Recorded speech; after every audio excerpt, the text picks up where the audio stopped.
Boy, they did look good. They did. Yeah. And I'll tell you what, Rubens Barrichello looked pretty good too, just right out of the box. Now watch this. As Jasper Verstappen tries to get by Eddie Irvine and Eric Bernard. That's Martin Brundle in the McLaren out in front. Wheels touch, and the Dutchman goes tumbling. Boy, oh boy. Well, responsibility for that accident would later be placed on the shoulders of Eddie Irvine, but it's one of those things. It's a racing accident. It's very difficult. You saw Jos Verstappen pull out to overtake Irvine's Jordan, and really Irvine was just doing the same thing. Should he have looked at his mirrors? Well, he probably did. Now there's Martin Brundle being approached by one of the rescue workers. There's the scene of the devastation from the accident. Martin Brundle gets hit on the head by the tire of the car as it goes over his head. See the safety car right there, yanking Eddie Irvine's car out of the way. As Steve mentioned, Irvine was blamed for this and banned from a couple of races.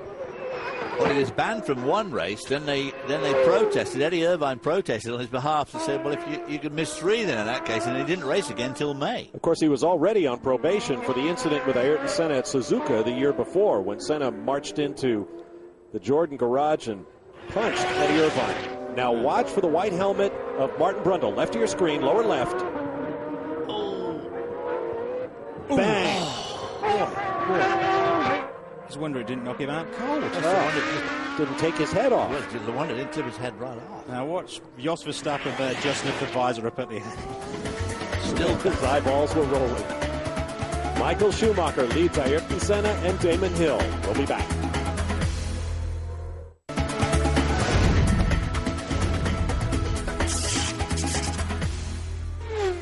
Welcome back to Sao Paulo, Brazil, in the 1994 Formula One Brazilian Grand Prix. Michael Schumacher is the race leader.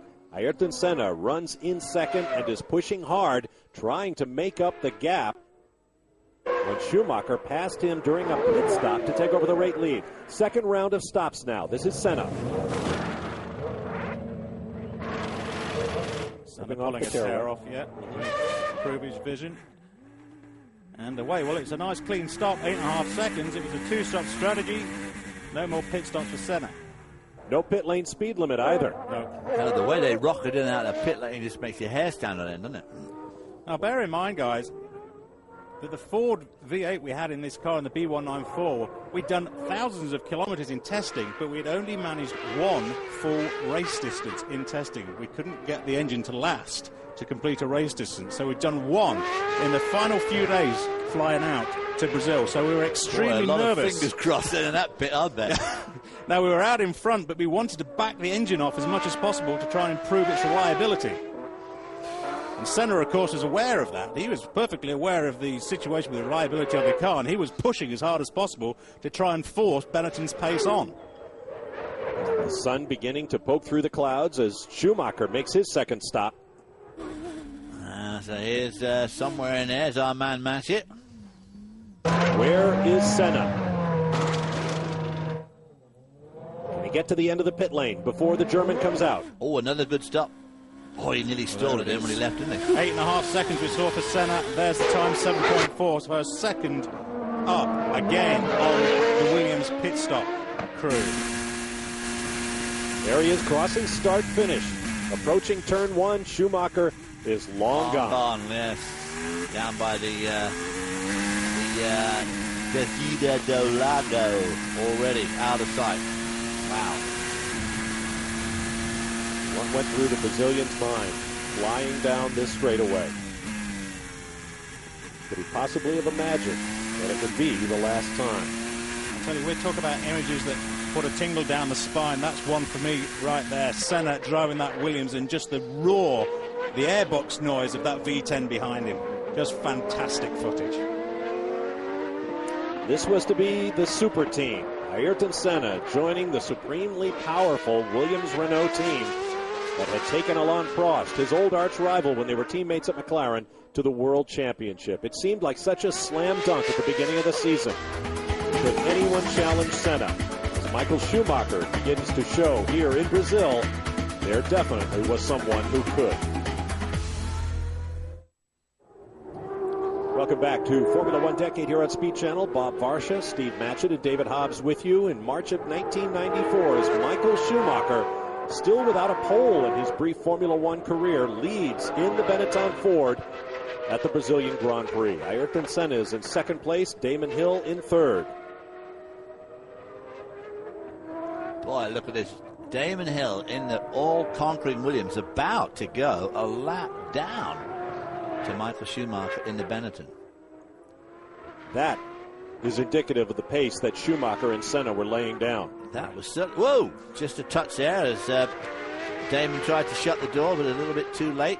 I think he just tugged his front wheel on the back wheel of the Benetton there. Well, Damon would be aware, of course, of exactly the situation and would be wanting to keep the Benetton behind him at all costs to try and give his teammate Ayrton Senna a chance to get up behind him. So he certainly didn't want to get out of his way until the very last minute that he had to, without being flagged and penalized for it.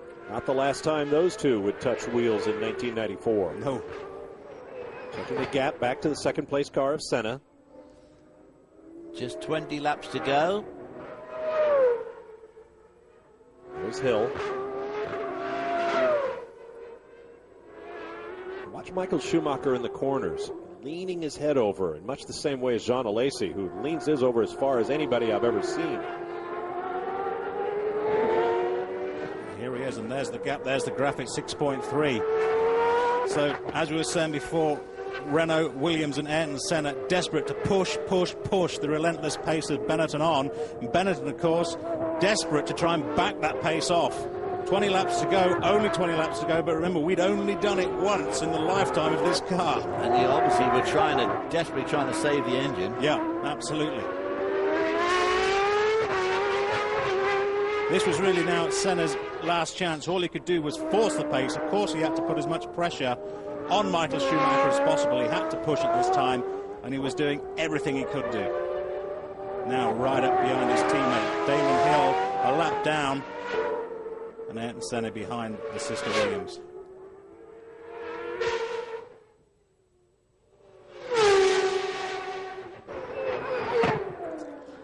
Down to 5 seconds. Yep. I noticed that same number. Senna goes by Hill. Hill giving him plenty of room there. Brief look at Pedro Lamy. Quite a lot of moisture content in the air as well. See those little contrails? Yeah, a lot. I've been noticing that all along, especially off the Williams. The Lotus was outmoded technology in 1994, but it was still a very tidy and pretty race car. Not capable of dealing with cars like this, though. The gap hardly changed from 6.33 to 6.21. Obviously not enough with just 18 laps to go. But, of course, someone like Senna would never say die. You've got to keep the pressure up because you never, ever know what's going to happen. You've both got to push. Find a way. Ukio Katayama in the Tyrrell ahead of Michael now as Senna tries to close the gap.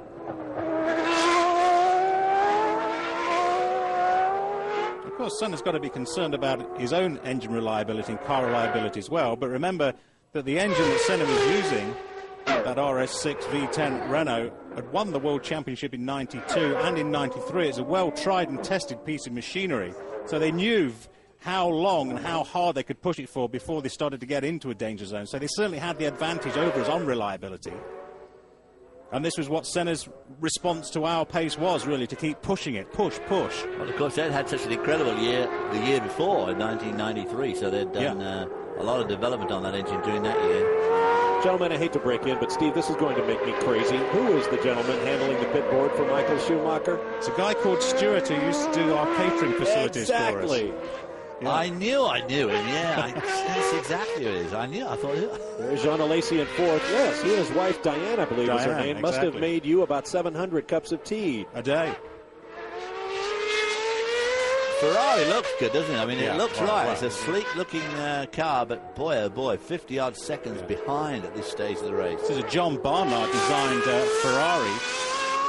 Gustav Brunner would later come in and remodify the car to try and cure that horrible understeer on it, but John Barnard, one of the great legendary designers of all time, for me ranks alongside Colin Chapman And yeah, it was a superb-looking piece of machinery, and the colour always makes it look good, right? Yeah.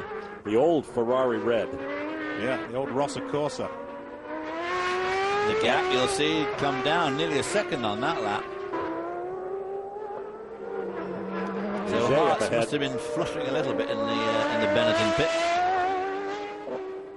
Sun out, temperature going up, obviously. Well, we've done all we could now as the Benetton team. The car had been reconfigured. Senna There stopped. it is. Engine running, but And not stalls now. it. Stalled. Boy, that was unlike Ayrton Senna to stall. It was a very rare mistake, but one he did admit to.